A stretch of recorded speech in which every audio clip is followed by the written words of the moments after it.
Instead of going to school one cold winter morning, my mother's sisters and I sat with our lawyer in a courtroom line for what felt like a lifetime. I sat there with the paperwork for my name change clenched in my shaky hands. All my life and everything I had ever known to this point was in that manila folder. The time came and we were asked to approach the judge. I handed her the folder and stood there like a deer in headlights. This woman was now quite literally holding the future of my identity, my name, in her hands. When she had finished reading, she slowly removed her glasses and took a long, hard look at us standing there before her. She said she approved the name change and wished us good luck.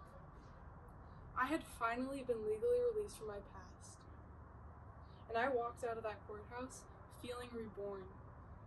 So, why was I changing my name, you may ask? Looking back on my childhood, the reality that I lived was traumatic, but in the moment, I saw nothing wrong with it. If you ask my classmates and teachers, they'd say I was a normal, happy kid. But what they didn't know was that I lived a childhood in which I felt fear on a daily basis. Day to day, the extent that I felt that fear varied, but I can't remember a single moment where I didn't feel it at all. I lived a childhood where the sound of my father's footsteps triggered me to hide underneath my bed. If I acted out at dinner, I could expect to be dragged by my hair up into my room. And even now, I can so clearly remember the feeling of his tight grip on my thin arm. But, like many abusive relationships, I saw nothing wrong with it. It sounds ridiculous, but I truly believed that everyone's fathers behaved this way. Although now I know that's not true, I also know I'm not the only one who experienced this reality. Approximately 10% of children are exposed to domestic violence in their childhoods, and 25% experience at least one event. That means that in Wayland High School alone, a little over 80 students are living the same reality that I did. As for my story, the abuse reached its pinnacle the summer I was going into 8th grade. Like I said, some days were worse than others, but nothing was as traumatic as this summer night. This was the night that my father tried to kill my older sister, smashing her head just an inch away from a glass coffee table in our living room.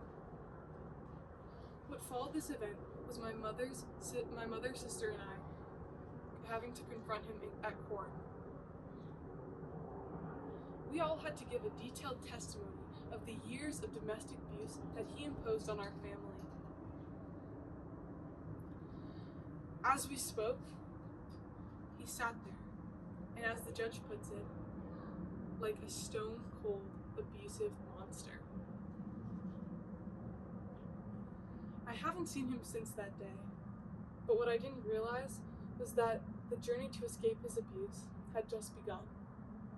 I spent the rest of the summer locked inside of my house, out of fear of seeing people that I knew. I couldn't even bring myself to see some of my best friends because I was so scared that they had known what had happened to me and my family. And once summer drew to a close and it was time to return to school, I grew anxious to see my classmates. I was terrified. Without realizing it, I had let what happened to me take over my whole identity and my entire life. Months passed and I became accustomed to my new reality, living with a secret childhood of abuse. I proceeded to push the situation back in my head, and as time went on, it became easier and easier for me to pretend to forget what had happened. Instead of confronting the repercussions of what I went through, I focused on other areas of my life.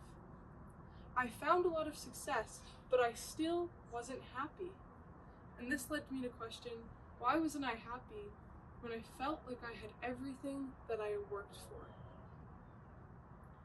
This question led me to my senior year of high school. It was around this time that my family decided to change our last names. Initially, I opposed the idea. I didn't think changing our names was necessary, and I thought it would just draw more attention to our family and our situation. Weeks passed, but I couldn't shake this name change concept from my head. It was so weird because all of a sudden I became hyper aware of my own name. I'd pause before writing my name at the top of my schoolwork, and eventually I stopped writing my last name on anything at all.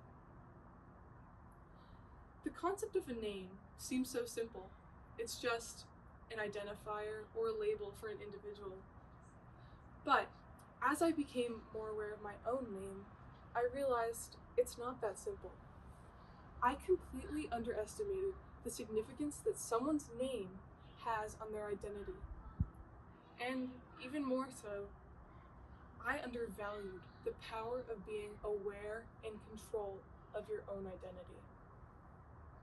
Without changing my name, I connected myself to my abuser, a man who had control over my life for 14 years. I thought that without him physically in my life that he would lose his control, but evidently that was not the case. It was at this moment that I realized that I needed to reclaim my identity from him, and that started with recreating myself with a new name. Finding myself with my new name amongst a group of kids that I'd met in kindergarten was difficult. But it was my senior year of high school. College was just around the corner, and I wouldn't ever see any of these kids ever again. The transition from high school to college, to put it simply, was a fresh start. And I've never experienced a fresh start like it before. I spent 13 years in the same school as these kids, and that, in combination with the small town that we lived in, resulted in everyone knowing everyone. So, I was excited to go to college knowing no one there. All my life, I heard about finding yourself at college, and I knew that this was something that I definitely wanted to experience. So, when the time came, I packed up my room and got ready to leave everything that I knew behind. The short drive up to Dartmouth College felt long as my mind raced, thinking about the new opportunity I had to change myself with my new name. As we arrived on campus, excitement grew as I collected my ID, room key, an array of pamphlets and information packets. It grew even more as my mom pulled up to my first college dorm building. I ripped my bike off the back of her car, ran it up to my room, when suddenly, my heart dropped. I couldn't believe what I saw.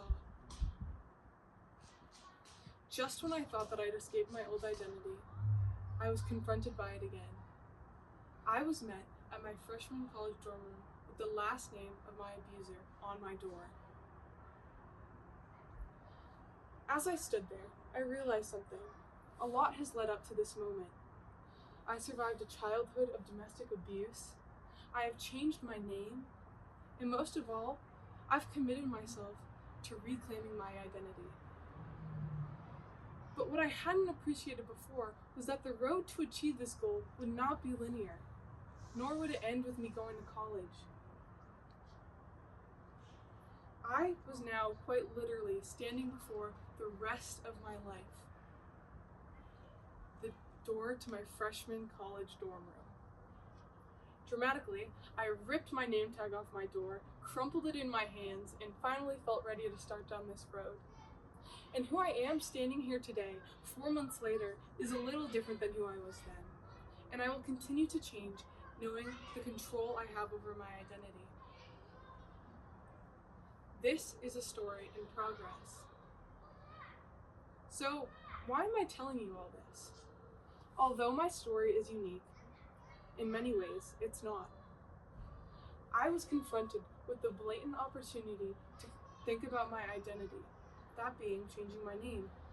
But before that, my identity wasn't something that I even thought about. It took years of me feeling ashamed of what happened to me to confront this difficult question. But it wasn't until I confronted this question that my life became much simpler. When I became aware of my identity, I became aware of myself. And today, I feel proud of the control I have over my own life. So, I ask you to reflect on your own life and question whether or not you're proud of who you are.